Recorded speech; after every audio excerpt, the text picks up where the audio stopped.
What's going on with your lawsuit? Why are we talking about that? I was just wondering. Well, she likes to talk. You want to talk about it? Do I like to talk about it? Absolutely not. No. But you just were on Jeff Lewis' show and talked about it for an hour.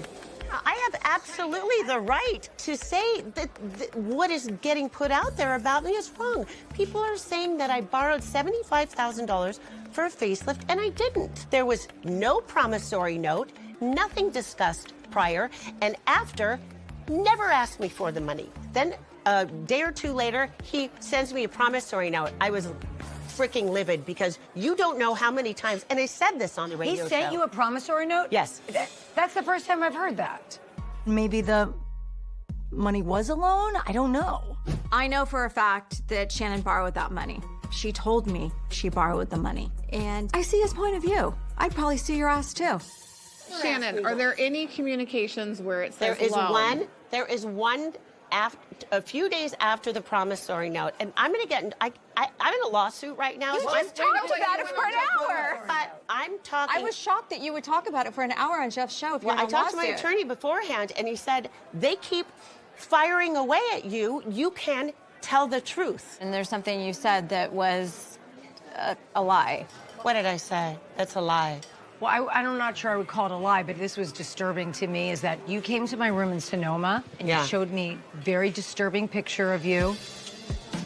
What?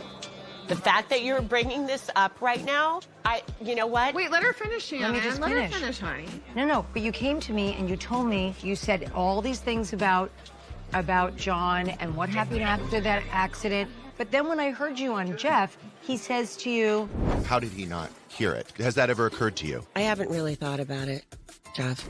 And you go, oh, I don't know, I've never thought about that. No, I didn't. You said it in a very... You know what, then I didn't mean to say that. I will never know if he heard my accident or not. You go, I'm sorry, I've never thought about that. It made me feel used.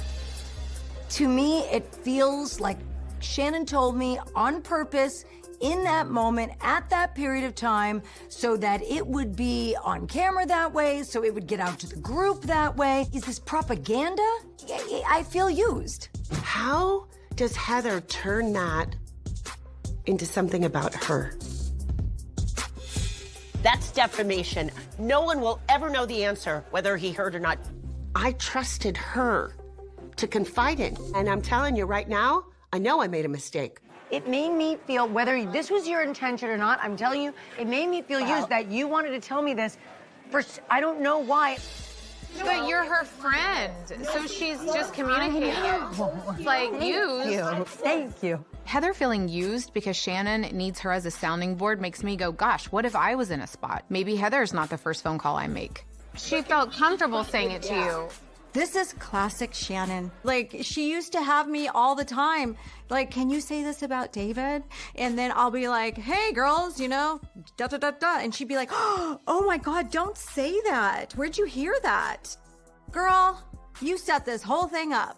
Like, this is big time, what's happening here. This is, like, really This is a reality show trickling into my real life. Yes. Yeah. Isn't this our real life? It's my real life. It's definitely my real life. We've got a miso baby chicken, be careful. Gorgeous. Thank you. Amazing. I said something to you because I felt on that day I needed to talk to a friend. And I understood and I chose you to talk to. You're not the victim, Shannon. Yeah, you know what? I'm a f***ing asshole. No, stop it! No, you guys, stop it. I'm going home. I don't need this. I'm f***ing tired. Shannon.